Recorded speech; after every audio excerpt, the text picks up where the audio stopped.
Hola, this is Cams and welcome to my channel. For our today's video, we will be sharing with you some of the tips and our experiences when traveling to Japan with a toddler.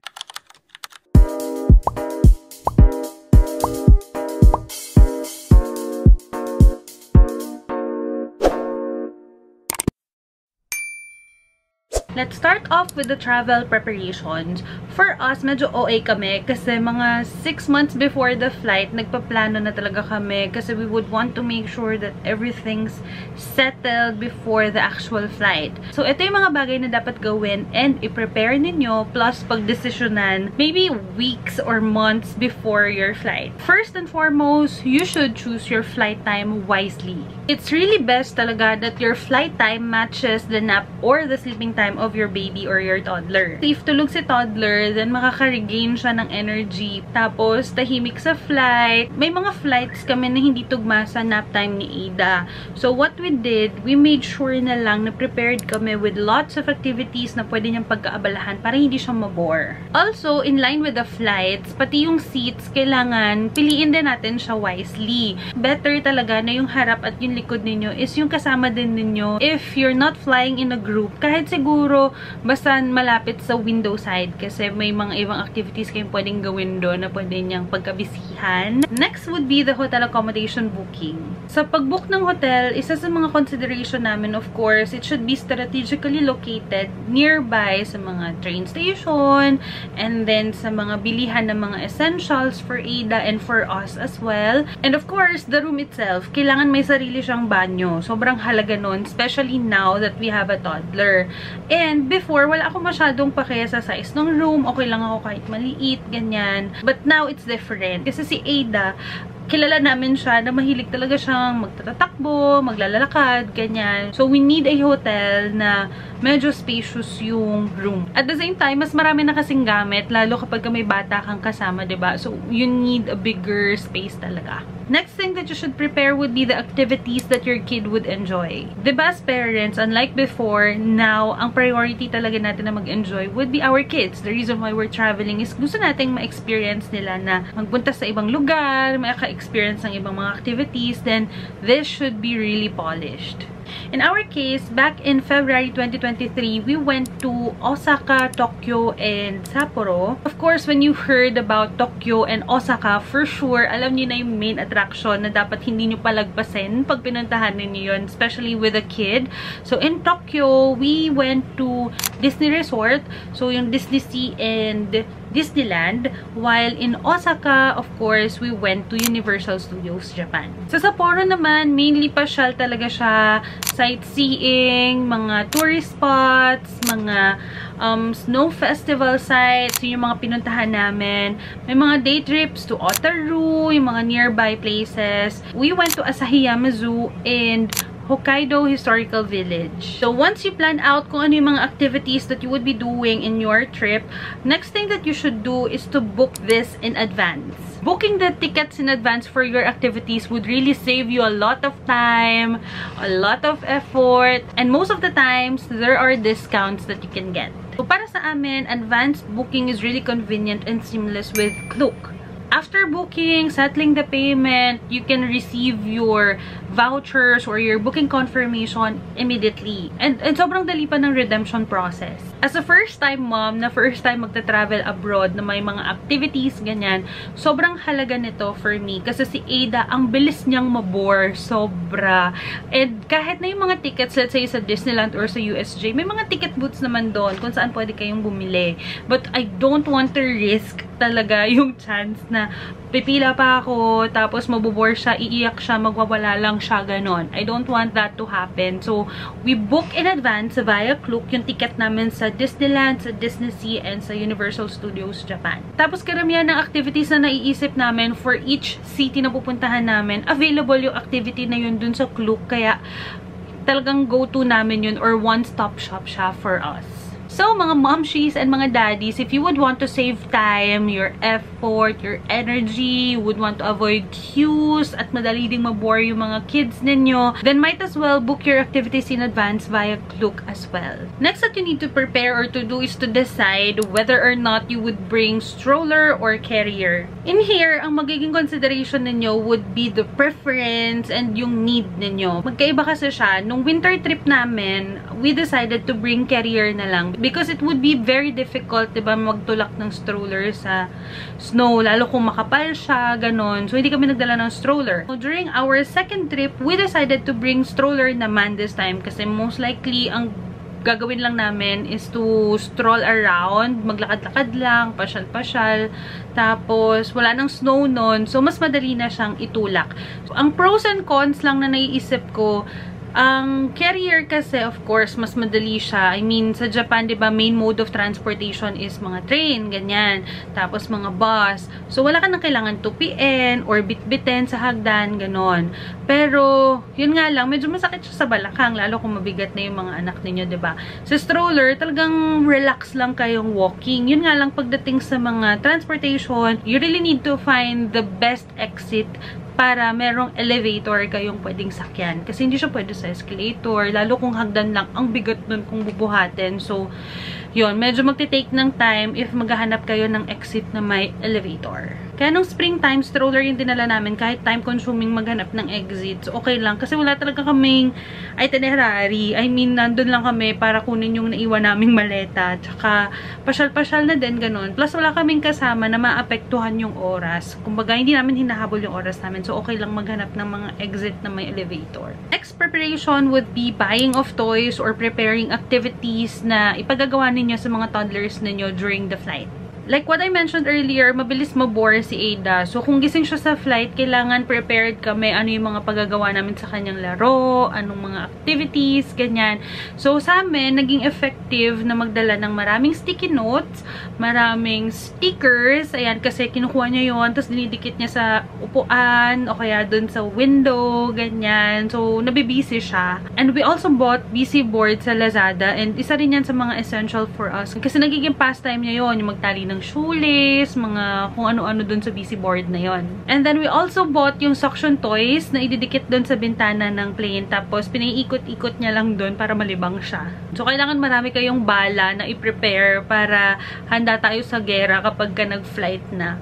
In terms of buying toys, I highly recommend this kasi it's something new for them, diba? Kung bago siya, talagang pagkakabisihan niya yan, i-explore niya yan, ganyan. Kasi kung yung usual toy na niya, baka madali niyang pagkasawaan or hindi na niya gamitin. Pero kung bago, for sure, yung interest rate niya for that toy is sobrang taas. Pero it doesn't necessarily mean na kailangan mag-spend, ganyan. Pwede rin naman tayo mag-create ng mga DIY activities, magpa-color, mga ganon for our kids. Next thing that you can prepare would be the favorite movies or videos of your toddlers. I know, hindi recommended ang screen time. For me, ito yung mga times na hindi ako sobrang strict. Okay lang na manood siya. Basta lang, hindi siya magwawala. It's really inevitable, diba, kung iiyak talaga yung bata. Pero, for us kasi ni Kevin, as much as possible, if kaya naming makontrol, na hindi kami maka-disturb sa ibang passenger, then gagawin namin. The most important must-do na hindi nyo dapat kalimutan is to check with your pedia kung ano yung mga first aid or yung mga emergency medicines that you can bring with you during your trip. So, dito, based on our experience, yung doctor ni Ada gave us list of medicines na pwede namin dalhin, especially yung punta nga naming first time was winter. So, sobrang layo nung season na yun or nung weather na yun dito sa atin sa Pilipinas. Kaya, we made sure na prepared talaga kami kung sakali, worst case scenario na may experience or magkasakit si Ada. Medyo marami yung gamot na dala namin, kaya pinagsama-sama ko siya sa isang medicine bag para pag chinek siya sa airport, madali lang or magkakasama lang siya. You also need to bring the prescription for the travel medicines kasi hahanapin siya sa airport dahil baka magtaka sila ba't ang daming gamot. This one is not a requirement, pero dinala ko na din yung baby book ni Ada, pati yung listahan ng mga vaccination na naturok na sa kanya. Speaking of season, you need to research kung ano yung weather during your travel dates. Like, malamig ba siya or mainit, ganyan, para alam niyo kung ano yung mga i-impake ninyong damit for your child. If you would also be going during winter, it's really best to invest on good coats talaga for your toddler para protected talaga sila from the lamig. Tapos, mga heat tech, ganon. Complete gear sila dapat. Yun sa kamay, earmuff, scarf kung meron, boots, medyas, and everything like that. Pero personally, hindi kami sobrang dami magdala ng damit kasi plano namin, doon na rin kami sa Japan bibili kasi una, cheaper doon, and since winter nga, for sure, winter clothes din yung binibenta nila. Easier na humanap ng mga sizes, stocks, ganun. I also recommend you to bring a bottle rack like this. Ayan, patuyuan. Nung first time kasi namin, hindi kami nagdala nito, mahirap magpatuyo ng mga bote. So, mga nakapatong lang siya sa basahan. Pero, yun, nung second time namin, I've learned my lesson. So, nagdala na kami ng sarili namin bottle rack. Perfect siya kasi sobrang portable niya lang. And it also comes with a brush na. So, now, the other things that you should prepare before the flight, of course, yung mga snacks na ipapasok ninyo sa plane for your kids. Kasi baka madali silang magutom, ayaw nila mag-milk, at least may chicha sila. Another must-have would be a small bottle of soap or kahit yung mga pwede nyong ma-refillan na container para sa sabon, especially kung lilinisan ng bum-bum area si toddler. I'm not sure kung kami lang, pero wala ako masyadong nakita na small version ng mga sabon kasi na pangbata doon. So, better if meron kayong dalang sarili para kung lalabas kayo, magpupuman si baby, may panghugas kayo. So, for your hand carry items, ito yung mahahalaga na dapat dala-dala mo and madaling ma-reach, diba? So, una, yung snacks ni baby, yung mga toys na pin-repair ninyo or mga activities, tapos yung extra shirt ninyo na in case of emergency, like what happened to us, nasuka si Ada during the flight. Sobrang tagal pa nung oras, siguro mga 3 hours flight pa yung hinihintay namin. Tapos, nasalo ko kasi lahat. Thankfully, wala namang ibang natamaan. Pero ayun, dahil lahat nasa akin, wala naman akong pamalit. So, punas-punas lang. Kaya mahalaga din na merong lampen kasi pamunas, ganun. You also need to prepare enough diapers. Yung milk ni baby, enough dapat kung ilang oras yung flight. Baby wipes, yung soap na panglinis ng bum-bum area ni baby kung sakali. Ako ay prefer na lahat ng travel meds na sa hand carry para madali siyang makuha kung sakaling kailanganin. So now, let's talk about the actual day of the flight. So this is the moment na hinihintay natin kasi excited tayo sa trip. Pero at the same time, kinakabahan kasi paano magbe-behave si baby, diba, during the flight. Don't get me wrong, most likely karamihan ng mga pasahero gusto nila peaceful yung flight, ganyan. And I feel like karamihan sa mga parents, yun din yung worry na pagka nagwala si baby or nag-tantrums during the flight, you can do as much. But, if hindi talaga kaya and talagang wala sa mood si baby, don't feel bad or don't feel frustrated. Okay lang yon. And adults should understand na normal na umiyak yung mga bata. So, wag tayong kabahan kung sakaling hindi na talaga controllable yung pag-iyak ni baby. Besides, public transportation pa rin naman siya. So, adults ang mag-adjust. Adults must be more matured, diba? So, dapat maintindihan nila yon. Pero, syempre, for us parents, we'll do our best na mapacify yung mga anak natin. Now, eto na nga. At the airport, kailangan maubos natin or ma-drain ang energy ng mga anak natin. So, you need to tire them out. Kung magtatatakbo sila dyan, maglalalaro, okay lang. Hayaan natin sila. Huwag natin silang pigilan. Para pagdating sa plane, diba, pagod na sila, matutulog na lang sila. Now, sa pag-check-in, may mga airlines, like sa JAL, may priority lane for those na pregnant, may anak, or PWD, tsaka sa elders. Pero for other airlines na wala, kung madaling mabore yung anak nyo, like Ada, so isa lang siguro yung pwedeng pumila muna, tapos libot-libot muna kayo, ganyan, i-entertain nyo yung bata. Tapos, pag malapit na kayo sa pila, then that's the time that you go to your line. So, for boarding naman, better if you would board last. Pero kung sakaling marami kayong dala, and ayaw ninyo naman na pagpuno na yung plane, tapos matamaan nyo yung mga tao, maybe isa sa inyo ng kasama mo, pumasok na sa loob para masettle na lahat ng gamit, and then you would be boarding last together with the toddler. Kasi diba, whenever we go inside the plane, hindi pa naman yan agad lalarga or aalis. You would be waiting pa for 30 minutes or 40, ganyan, minsan longer pa.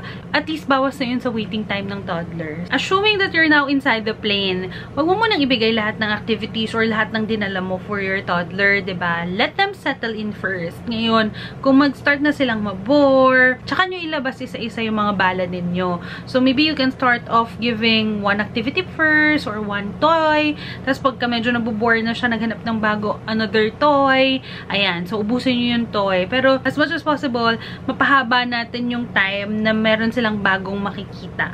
Kung hindi na tumalab yung mga toys, mga activities, baka gutom na si baby, ayan, padedein, or bigyan ng snacks. Last resort na natin, yung dinownload yung movies and videos, diba? Ayan, panood sa kanila para ma-entertain and maging busy sila. If mag-nap yung toddler nyo, perfect yun, kasi it's also a time for you to rest. So, grab nyo yung chance na yun na mag-nap din para makaregain kayo ng energy. Just to share with you, we had this one flight na umiyak si Ada ng sobra.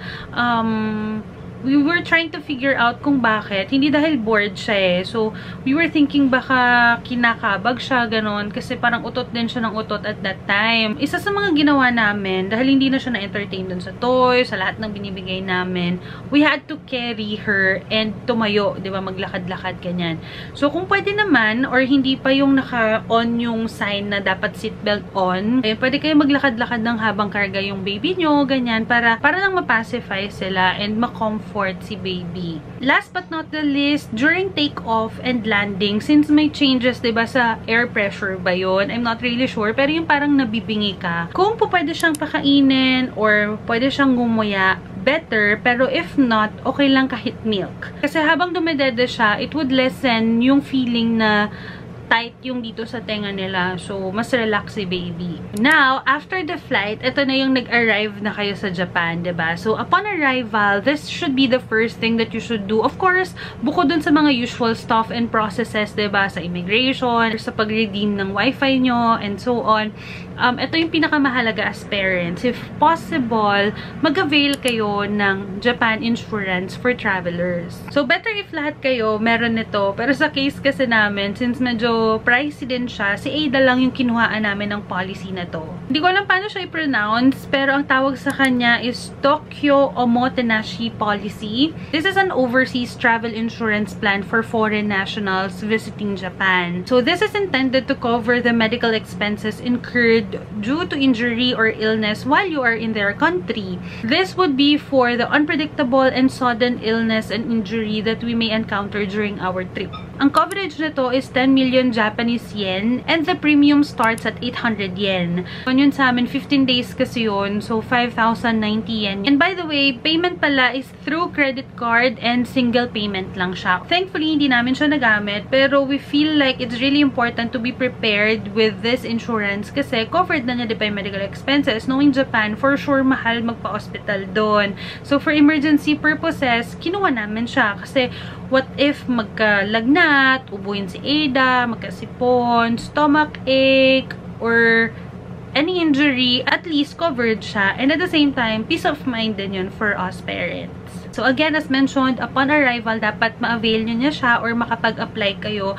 Kasi I think parang first 3 days lang siya from the arrival date pwedeng i-apply. Sa website, nakalagay sa kanya, application should be 30 days prior the trip. Pero, when we tried, hindi siya accessible. Nade-deny yung access. Kasi dapat nasa Japan na kayo pag in-access nyo yung website. By the way, ilagay ko din yung link down below. Makikita siya sa VJW na website. Pero meron din siyang separate para dun sa insurance company. Sa paggamit nito, may mobile app na ipapa-download sa inyo. And then yung code would be sent to you via email. So, a-access lang siya until yung expiry ng policy ninyo. So, once you're settled in, nakapag-check-in na, relax na kayo, ganyan, when you go out, first thing that you need to buy would be the essentials. Okay, para sa may mga toddler, para sa akin, ito yung mga pinakamahalagang dapat unahin bilhin before mga skincare, ganyan, pero ngayon iba na.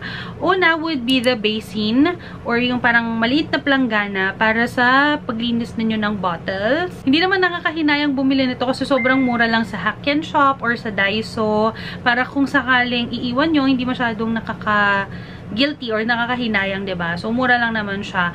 Main purpose is para sa paghugas ninyo ng mga bote, mga utensils, or mga plato ni baby. Syempre, kailangan nyo rin bumili ng bottle soap, ng shampoo na gagamitin ni baby, sabon niya, kung sakaling hindi kayo nagdala. Kasi sa amin, para light lang yung aming baggage, hindi na kami nagdala nun. Doon na kami bumili. Yung mga lotion, toothpaste, yan. Yung mga essentials ni baby, you need to buy on your first day.